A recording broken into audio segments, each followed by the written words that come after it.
Yo,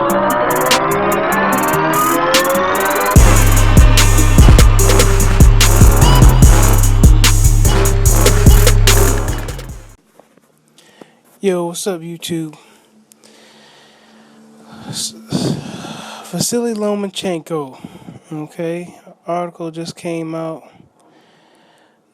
I want to say 3 days ago, written by ESPN senior writer Dan Rayfield. And the headlines, Lomachenko moving on from Nicholas Waters. You don't want to fight him.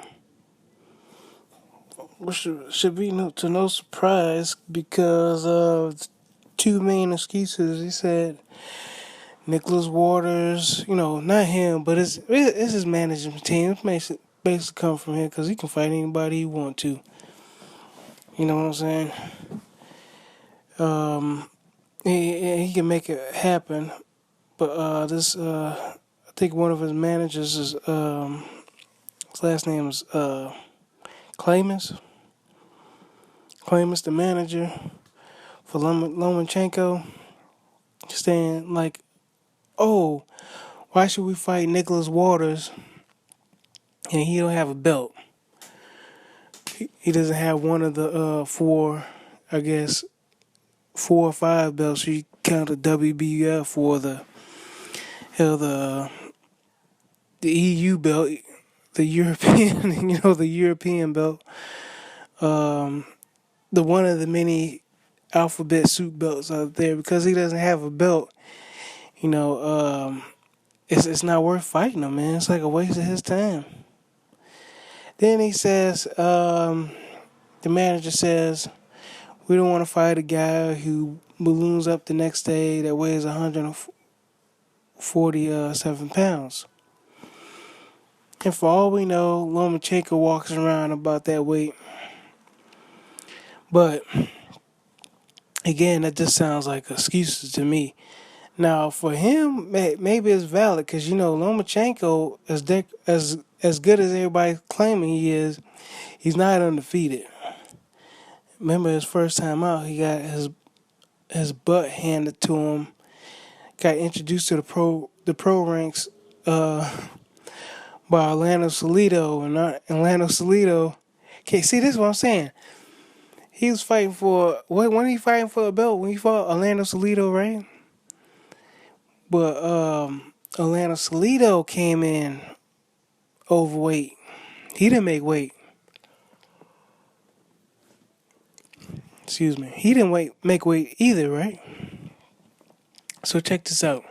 Orlando Salido doesn't make weight. Comes in overweight. It's cool. Lomachenko's like, sure, I got this dude. I got the skills to pay the bills. I can outbox him. But see, it didn't work like that. See, he never faced anybody like Orlando Salido, who's for the most part he's a educated brawler. That's what I would like to say. Because Orlando Salido, sometimes it looks like he's wild and stuff like that when he throws his hooks and stuff like that, or he's throwing his uppercuts and he's going to work. But everything's methodical. He's more educated and he tries to get his time and his spacing too. If you ever watch him fight, you should check it out and see him fight. And he's very relentless and he comes forward. And that's pretty much what he did to Lomachenko. He just smothered him and kept throwing his punches. And he just kept coming and kept coming. He almost got himself knocked out.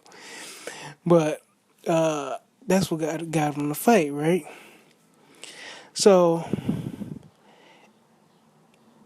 here goes Lomachenko telling Nicholas Waters, another guy that has a potential of outweighing him in the ring, telling him, he's like, you know what, I can't fight you. What's the excuses? It was just a way out, man. It was just a way out. He never wanted to fight Nicholas Waters. He don't want to fight Nicholas Waters. He don't want to fight Rigondeaux, smaller guy. He was just looking for easy pickings because, the first time out, if you're the best, why don't you just go for Rigondeaux? You get what I'm saying? Why don't you just go for why don't you just go for Rigondeaux? I think what Leon Spinks went out to Ali. I'm not from my understanding. I don't even think he had over 10 fights. But anyway, he took a shot at Ali, the top dog out there, and he won. You know what I'm saying? The dude won. So why couldn't he go after Rigondeaux? I'm sure Rigondeaux would want to move up and way to meet him somewhere and fight him. And that could have been his professional debut, but he went off to Gary Russell, who was untested. They were fighting for what? No, he went out to Orlando Salido first, and then that didn't work. He went after Gary Russell, and I think they fought for what? A vacated belt. But he's supposed to be pound for pound one of the best. Everybody's saying how great it is and how great he can box. But I mean, damn, did Mayweather move up? I mean, and then people talk about catch weights like, oh, we don't want to catch weight or something like that. I mean, if it's gonna make the fight, let's do it. That's my argument on that one. So it's not that it's not worth it because people want to see it. People want to see that fight, Lomachenko versus Waters. It's just that Lomachenko just doesn't want to fight Nicholas Waters. That's it. That's the bottom line. We don't have to talk about him coming in overweight and stuff like that. I mean, if this is the era of catchweights, just to make fights happen, or just to make somebody happy or accommodate them, so they can meet in the middle and try to do something, so we can get so you can get paid. I mean, this is what it's all about. You know what I'm saying? Getting paid. They prize fighters. They fighting for a prize. It's not necessarily belt, because with the belt comes sanctioning fees. I mean, geez, we just had Porter versus Broner. A lot of people wanted to see that fight. There wasn't no belts on the line. Danny Garcia versus Lamont Peterson. There weren't any belts on the line. There's a whole lot of fights that were no belts. Lucas Matisse versus Ruslan Provodnikov. Hell, I wouldn't say this was in demand, but I think Humberto Soto was supposed to fight somebody. Jeez Louise, who was Humberto Soto supposed to fight? He was supposed to fight somebody, man. Somebody backed out of that fight at the last minute. Was it Humberto's? No, he lost to Luis Matisse. But anyway, Humberto Soto versus John Milita. That turned out to be a good fight. Nobody was barking for it, but I'm just saying, you just never know.